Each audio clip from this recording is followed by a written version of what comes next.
everybody, my name is Gary Yao, and today I would like to share with you the Bank of America 0% down payment and what it means and what's going on with this program.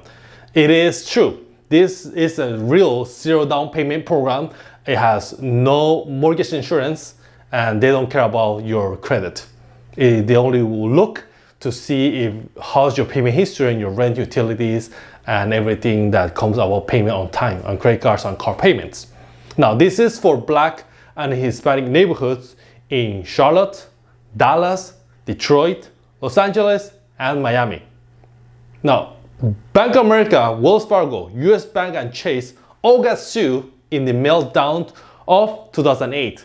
And as a form of punishment, the government required these banks to lend money to low-income communities as a form of outreach program called the Community Affordable Loan Solution. The government told these banks that I need you to take over these houses. Now let's go back to history and see how we came this program to be. The government tells the bank that I need you to take over these houses, these underwater properties. Take it and I will pay for your losses. Chase took over WAMU and Bank of America took over Countrywide. So this is how it went down. The government asked Chase to take over this underwater asset. The house, which was insured for, let's say,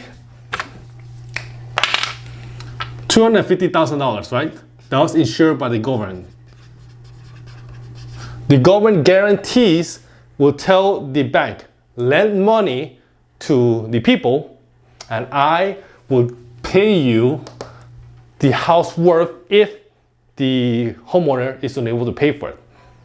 It was insured for $250,000 and let's say it went up to $500,000, right? And it was cash out refinance.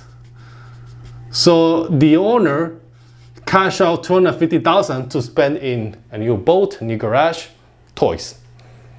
And the homeowner cash out refinance, and in 2008, the property went down to $250,000 original price. Let's say, go back to $250,000. Now he's upside down $250,000 because now he owes $200,000, but the house is worth $250,000. It's upside down because of the crash of 2008. Chase negotiated with the government because say, I have no money, I cannot take over this asset. There's thousands upon thousands and hundreds of thousands of properties. How can I? Government says, no worry, we'll pay for this property, just take it over and manage it for us. These depreciating assets. So they make an agreement, the government will pay Chase $250,000. Chase, now they are smart, they are bankers after all, and they are very, very capable of making money. So Chase in turn tells the homeowner that they will not foreclose on the property if they just pay on the interest on $500,000. That's where interest-only program came to be so popular in 2008. When the homeowner was able to short sell the property, let's say they sold the property at $350,000. Remember, they still owe $500,000. So they say they sell for $350,000, they lost $150,000 because that's what they owe, right? $50,000. So $350,000 minus $500,000, $150,000. In reality, though, the bank make a profit $150,000. Oh, no, actually, I'm sorry. The bank made a profit of $100,000. How did that manage to happen? Remember, the government insured the bank that will pay you $250,000 for a property.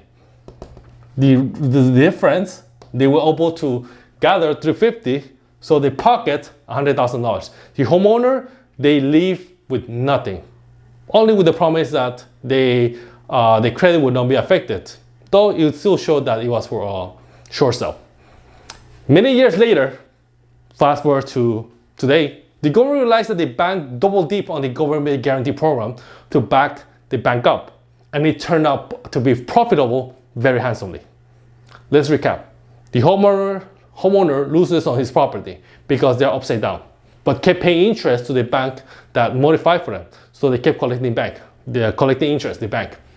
The government pays the bank to take over these properties, and the bank keeps collecting interest and the difference sold on the property. So they make profit both ways, from the difference on the property sold and on the guarantee, the insured money.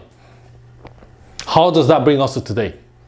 Bank of America is doing this outreach program to help the community, but it comes with its limit.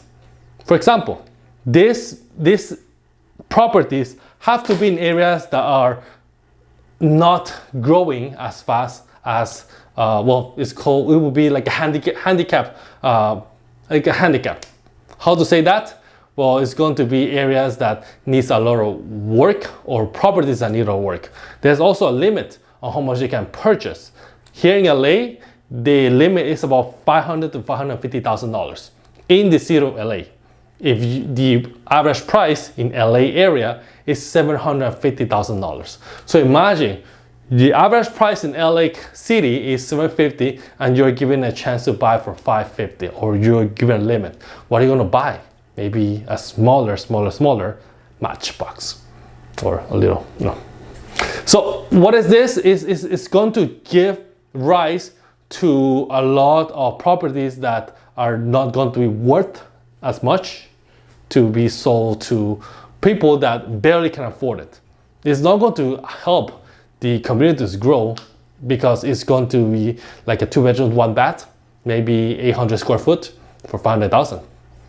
And if anything that we know about giving things for free, people will easily give it back also. So I don't see how this is going to help. The good thing is that it's only in these 5 cities that this program is rolled out. Imagine if Chase and the other bankers and lenders start offering 0% down payment without mortgage insurance, and they will not check on your credit. Doesn't that ring bells to what happened in 2008, when they were given subprime mortgages to anybody who said they could afford it? This might be the beginning. I'm not even sure that we can call it that, but I think it's a smart move from Bank of America, because they're the first to do it, meaning that they will get a lot of businesses offering lending when there's a zero down for people.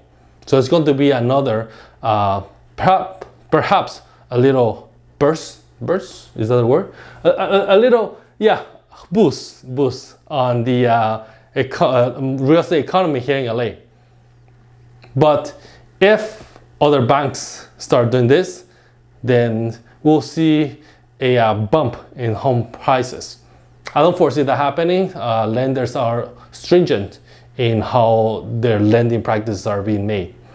So in conclusion, I would say that I won't worry too much about this type of practices. It's just sort of like a pilot program, and is also sort of like a community service that the bank is doing because of the government is required them to do.